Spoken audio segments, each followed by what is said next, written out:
The entertainment capital of the world will be adding Formula One to its growing portfolio of sports when the racing series comes to Las Vegas next year. Liberty Media announced on March 30th that the Las Vegas Grand Prix will return to the calendar for the 2023 Formula One season. It's been 40 years since Las Vegas hosted a Formula One race. The Caesars Palace Grand Prix took place in the parking lot of the luxury hotel from 1981 to 1982, but the track, while iconic, left much to be desired. In fact, it is widely regarded as one of the worst F1 tracks in history. But this Formula One race will be different. Rather than a course created at a single venue, the legendary Las Vegas Strip will be included in the specially designed street circuit. However, if things appear too good to be true, they often are, and we must approach the coming months with caution. This has already occurred to the drivers, who are overwhelmingly in favor of more races in the United States, but are concerned about the inevitable cost. Some long-standing heritage races, on which the entire category was founded, are now in jeopardy. The current commercial agreement with teams limits the number of races in a season to 24. With the addition of Vegas, Qatar, and China to the current 22-race calendar, 2023 is already exceeding that. And with F1 slated to return to South Africa after a 30-year hiatus, that number could grow even more. Something has to give, but no one wants to give it up.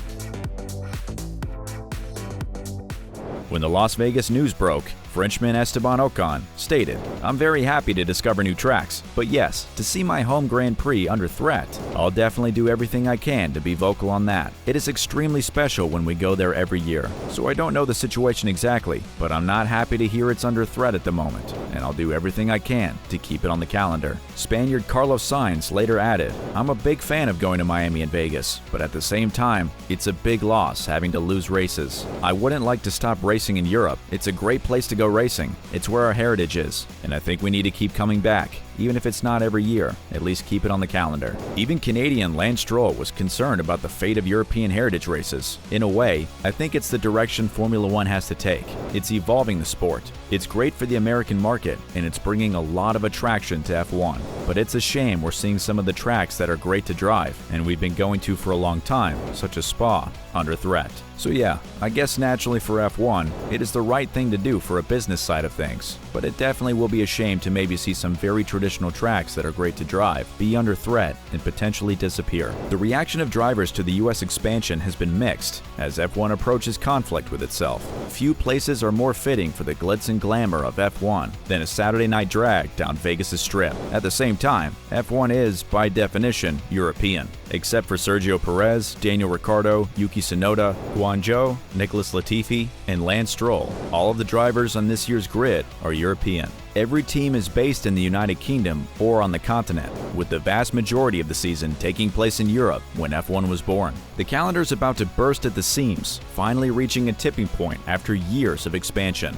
Belgium, France, Monaco, and Mexico are nearing the end of their contracts. The first three are the most at risk. France appears to be the weakest link in the discussions, but a season without Belgian Spa, one of the category's most revered circuits, is now a real possibility. A season without the Monaco Grand Prix, which is also under threat, would be even more incomprehensible. Monaco was once thought to have a special status that exempted it from paying a license fee, but that has since been removed, implying that it is no longer untouchable. Organizers remain confident that it will remain on the calendar beyond 2022, but the warning signs are hard to ignore. In March, F1 chief Stefano Domenicali warned that having a pedigree is no longer enough to host races. McLaren CEO Zak Brown told Reuters that Monaco needs to start coming up to the same commercial terms as other Grand Prix if it wanted to stay on the calendar. Many consider the race on the tight, winding streets of Monte Carlo to be technically unfit for modern F1 cars. Nonetheless, no race represents the glamour and prestige that F1 is known for more than the Monaco Grand Prix. The race is inextricably linked to F1,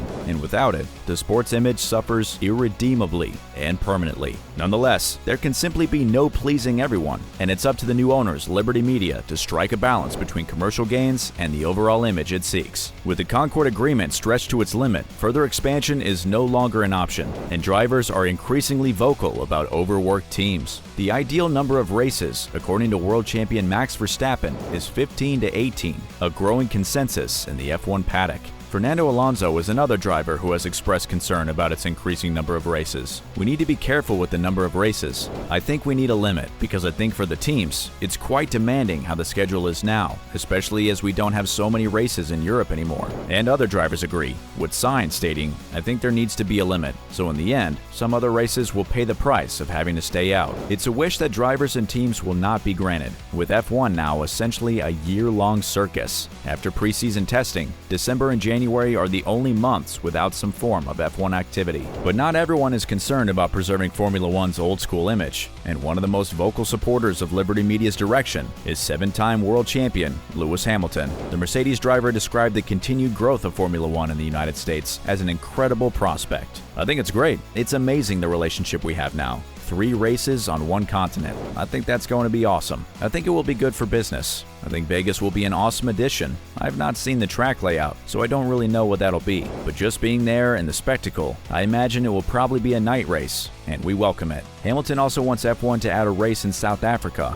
which is the only continent without a race on its current calendar, excluding Antarctica, of course. "The one I really want is to see South Africa. That's the one I really want to hear next that gets announced." However, it appears that Lewis Hamilton is one of the select few, at least on the driver's side, who is willing to replace the classic races to facilitate the sport's new world venture. Sebastian Vettel, the head of the Grand Prix Drivers Association, a trade union of Formula One drivers, is perhaps the most influential opponent of the movement, and it's safe to say he does not like what is happening. Obviously, there is financial interest in new places that we're going to, and F1 is a business. But I think for us, it's a sport. It's a passion, so we don't see it as a business. Places mean something because of the history they have or the tradition they have. I think it needs a short mixture between exploring but also holding on to places that have history. With all of the talk about replacing races and having too many Grand Prix on the calendar, a new option has emerged. At the Australian Grand Prix, Ocon spoke passionately about keeping the French Grand Prix on the calendar. Mike Schumacher joked, but not really, about returning to Germany.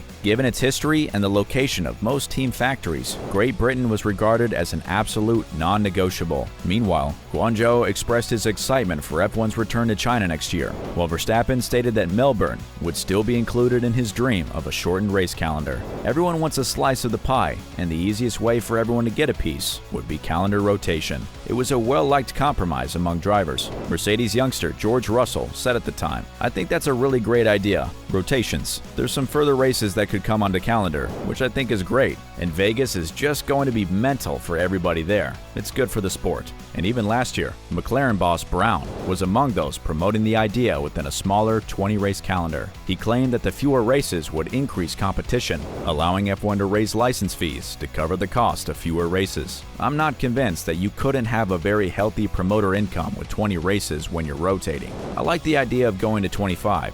Even 30 markets, but I think we need to get into some sort of rotational with that. Domenicali has already stated that the rotation is being seriously considered, though there was no mention of reducing the number of races. There are some promoters who have expiring agreements, and probably some of the current Grand Prix will no longer be part of the calendar. Others will remain, but in a different form, such as rotating between different tracks. We know we have to balance the arrival of new races with historic Grand Prix, and tracks that must continue to be a part of our calendar. The arrival of offers from new promoters has an advantage for the F1 platform, and that is to force the organizers of traditional Grand Prix to raise their level of quality in terms of what they offer the public, and infrastructure and management of the event. It's not enough to have a pedigree anymore. You also have to demonstrate that you're keeping up.